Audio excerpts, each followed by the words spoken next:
ولقد أرسلنا نوحا إلى قومه إني لكم نذير مبين ألا تعبدوا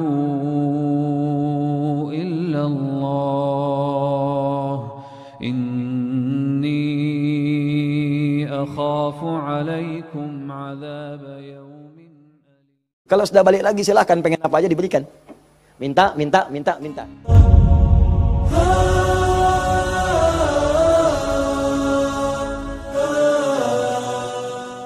Tiga syarat ini terpenuhi di orang tadi.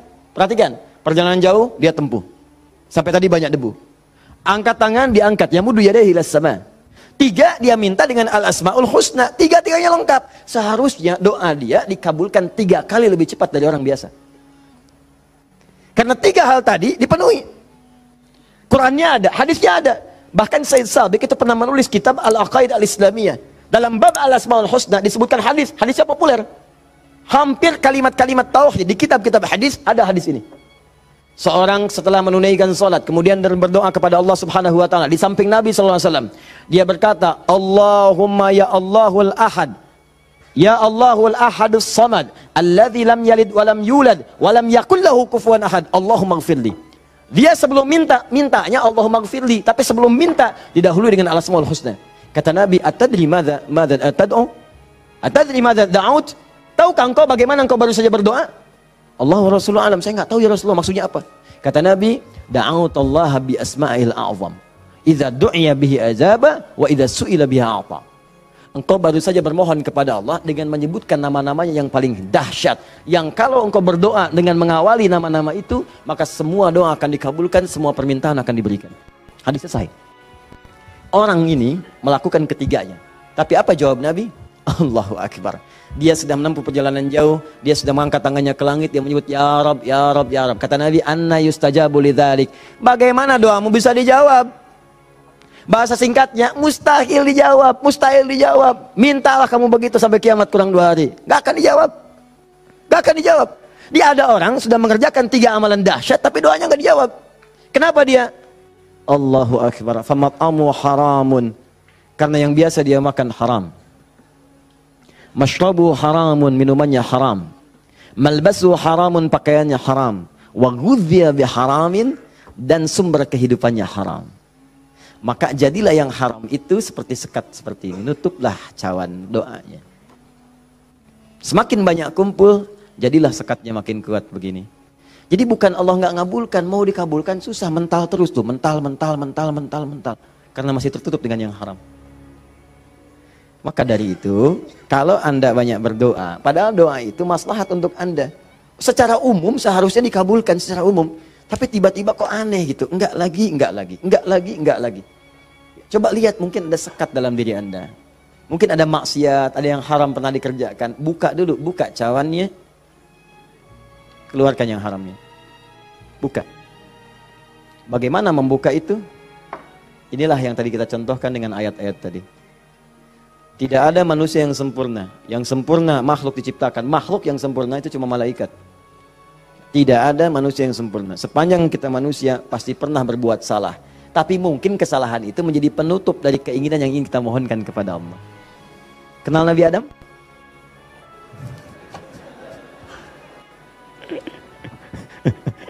Alhamdulillah. Habis puasa dapat Lailatul Qadar, kenal Nabi Adam. Nabi Adam itu manusia pertama yang diciptakan.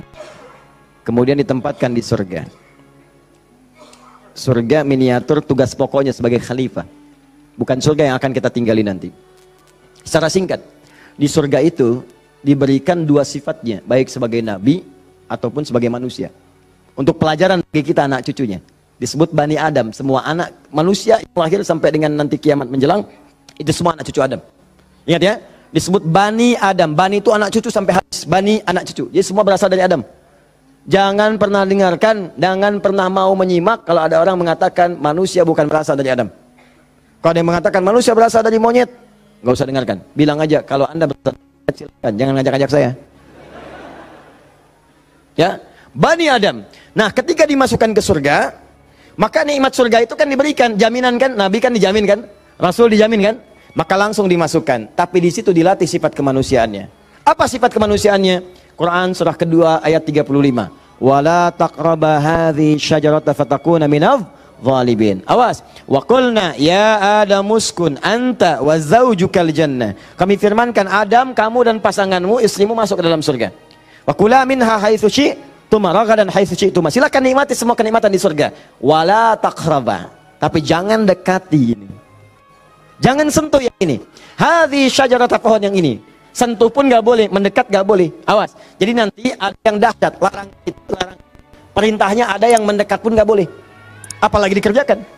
Zina, perintahnya wala taqrabu zina, jangan dekat-dekat. Jadi kalau ada perintah dalam Al-Quran jangan dekat-dekat, berarti dosanya gede, besar. Mendekat ya nggak boleh. Kalau dikerjakan makin dahsyat dosanya. Makanya zina masuk ke dalam sab'ul mubiqat, 7 dosa besar. Dekat-dekat aja nggak boleh. Nah, cuman psikologi masyarakat sekarang itu, kalau nggak boleh dekat-dekat, makin penasaran. Itu yang jadi masalah. Makanya di Quran itu seringkali tegas. Kerjakan jahanam, kerjakan neraka. Harus begitu. Karena ada orang itu kalau dilarang suka penasaran. Nih, lubang, jalan. Di lubang ini ada buaya, lompatnya tinggi. Ada tulisan di sini, hati-hati, dilarang nengok. Lewat. Apa sih ini? Penasaran. Oh, gitu. Jadi kalau masih begini, kadang pengen dilihat, ganti kalimatnya, nengok, wafat.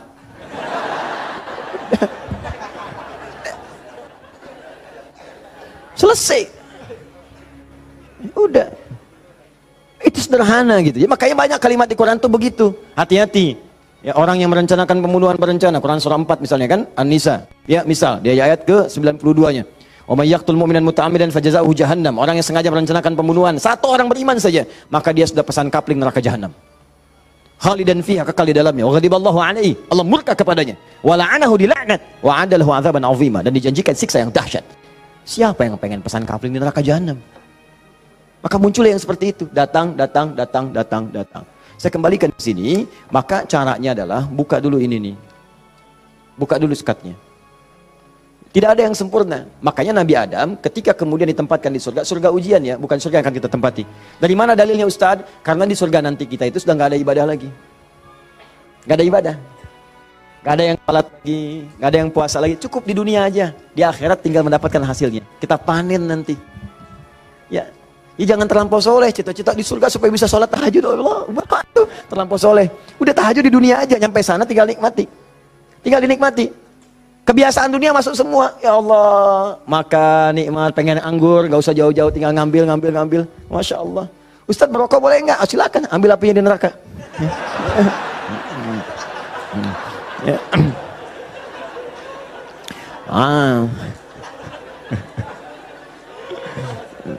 Dah. Jadi Allahu Akbar, Allah astagfirullah. Jadi teman-teman sekalian, ke situ kemudian turun ke bumi, jadi ujian. Digodalah oleh setan. Fawaswasalahum syaitan, digoda oleh setan. Singkatnya ketika digoda itu, kemudian godaan itulah yang menjauhkan Nabi Adam dan pasangannya dengan Allah Subhanahu wa taala. Turunlah terpeleset turun ke bumi. Singkatnya jadi pelajaran itu. Perhatikan baik-baik. Ini yang mau saya sampaikan. Ketika Nabi Adam, padahal beliau nabi, sifat nabi itu maksum. Kenapa diperkenankan oleh Allah berbuat salah pada saat itu dengan sifat kemanusiaannya? Padahal beliau nabi. Awas, hati-hati. Ternyata bukan karena sifat kenabiannya, tapi sebagai contoh bagi anak cucunya yang bukan nabi, yang tidak punya sifat maksum. Jadi kalau nggak diberikan contoh begitu, tidak ada jalan bagi kita bagaimana cara mengembalikannya. Makanya dibuat kisah dalam Al-Quran itu, disampaikan, bukan dibuat kisah, kisahnya ada, disampaikan ke kita. Diberitakan, ini dulu Adam dengan sifat kemanusiaannya salah. Padahal dia nabi, maksum, bisa dijaga oleh Allah. Kenapa diperkenankan salah? Untuk menunjukkan ibrah, pesan kepada kita, kalau salah, begini cara kembalinya. Maka ketika berbuat keliru itulah diturunkan kalimat pertamanya untuk mengangkat sekat ini. Jadi kalau nggak pernah diangkat, ini hubungan dengan Allah itu tersekat. Diangkat sekat ini, apa yang diturunkan pertama kali? Kalimat untuk mengembalikan kepada yang jernih. Asal jernih begini, ditutup begini, dikembalikan lagi. Sesuatu yang dikembalikan ke awal dengan cara yang baik disebut dengan tabayatubu. Sifatnya disebut dengan taubah. Awas, awas. Hati-hati. Maka Allah turunkan kalimat pertama ketika turun ke muka bumi. Kalimat pertamanya Quran surah kedua ayat 37. Fatalaqa Adamu min rabbih kalimatin fataba alaih. Maka Allah turunkan kalimat taubat. Taubat itu maksudnya kembali kepada jalan yang baik. Tadi tersekat, buang sekatnya, balikin lagi ke awal. Ya, fataba alaih. Maka diterimalah jalan kembalinya itu. Kalau sudah balik lagi silahkan, pengen apa aja diberikan. Minta. Maka apa kalimat tobat yang pertama kali itu? Disebutkanlah di Quran surah ke-7 tadi, ayat 23. Rabbana zalamna anfusana wa illam taghfir lana wa tarhamna lanakunanna minal khasirin. Itulah kalimat pertama untuk membuka sekat-sekat yang haram dan maksiat saat kita merasa ingin kembali ke jalan yang benar. Maka ulama sebagian menyimpulkan, kisah ini menunjukkan pesan bahwa tidak ada manusia yang sempurna. Kadang-kadang banyak yang berbuat maksiat. Kalau pernah salah, memang kita nggak sempurna. Tapi sifat kemanusiaan kita menunjukkan kita mesti tobat. Sebab ada makhluk sempurna yang nggak kenal salah, malaikat. Makhluk salah nggak kenal benar, jadi nggak kenal tobat, namanya setan. Ada makhluk tengah-tengah, kadang benar, kadang salah. Ketika salah dia kembali kepada yang benar, namanya manusia. Jadi bedanya manusia dengan malaikat, malaikat nggak pernah salah, manusia salah. Bedanya manusia dengan setan, setan salah nggak mau tobat, manusia salah pasti tobat. Jadi kalau ada manusia salah nggak mau tobat, patut ditanya, ini manusia atau